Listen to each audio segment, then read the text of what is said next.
김건희 씨가 지난 총선 당시 여당 공천에 관여했다는 언론 보도, 증거와 증인이 나왔습니다. 김건희 씨가 국민의힘 5선 중진이던 김영선 의원에게 지역구를 옮겨 출마할 것을 요청했고 윤 대통령과 함께 맞춤형 지역 공약을 마련해 주겠다는 제안까지 했다고 합니다. 대통령실은 사실 묵은 허위라고 부인하고 있지만 김건희 씨와 김영선 의원이 주고받은 텔레그램 메시지를 본 국회의원과 여당 당직자들이 여러 명이라고 합니다.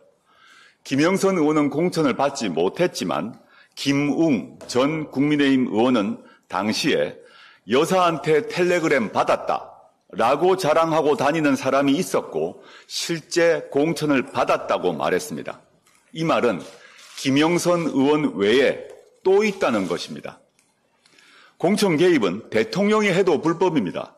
박근혜 씨는 20대 총선 당시 이른바 친박 정치인 당선을 위해 공천관리위원회에 자료를 제공했다가 징역 2년이 확정됐습니다.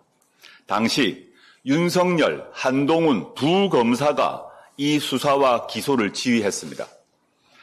대통령도 공천 개입하면 처벌되는데 영부인이 개입을 했다? 성공 여부는 문제가 아닙니다. 개입 그 자체가 범죄입니다. 하지만 제대로 된 검찰 수사가 이루어질 가능성은 1도 없습니다. 특검만이 답입니다.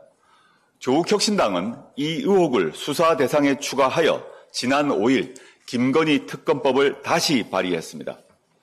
공천 개입, 선거 개입이 사실이라면 법치 파괴에 이은 민주주의 파괴입니다.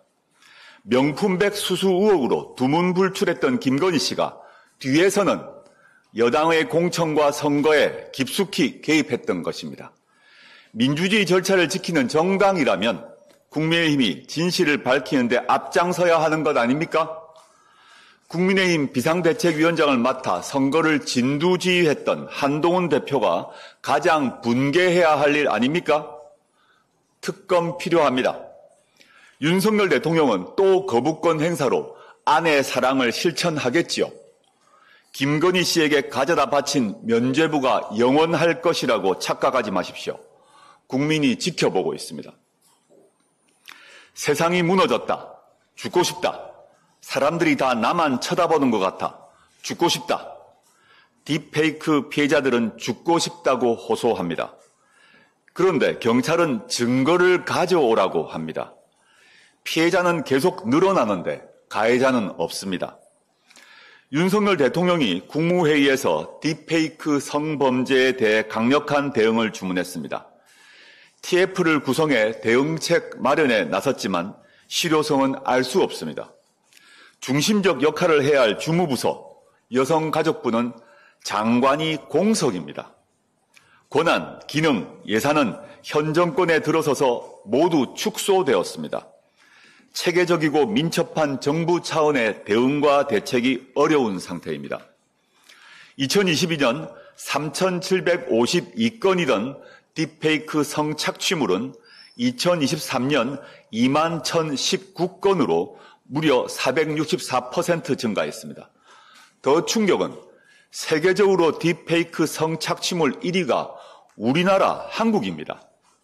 미국의 보안 서비스 업체인 시큐리티 히어로는 2023년 딥페이크 현황 보고서에서 한국이 딥페이크 성착취물에 가장 취약한 국가라는 충격적인 자료를 공개했습니다.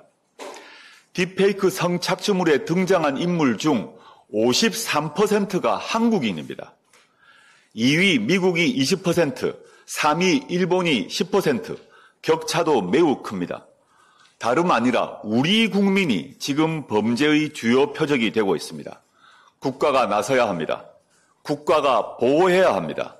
국가가 앞장서서 플랫폼 기업들과 협력하고 강력한 법적 제재를 가해야 합니다. 오늘 조국혁신당은 박은정 의원이 준비한 딥페이크 차단 6법을 당론 법안으로 발의합니다.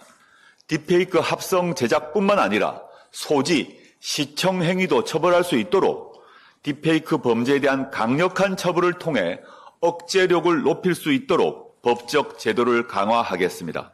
조국혁신당은 이 문제를 해결하기 위해 끝까지 최선을 다할 것입니다. 딥페이크 범죄 예방을 위한 법안을 추진하고 범죄 피해자들을 위한 지원책 대책에 전력을 다하겠습니다. 이 끔찍한 범죄를 종식시키는데 앞장서겠습니다. 감사합니다.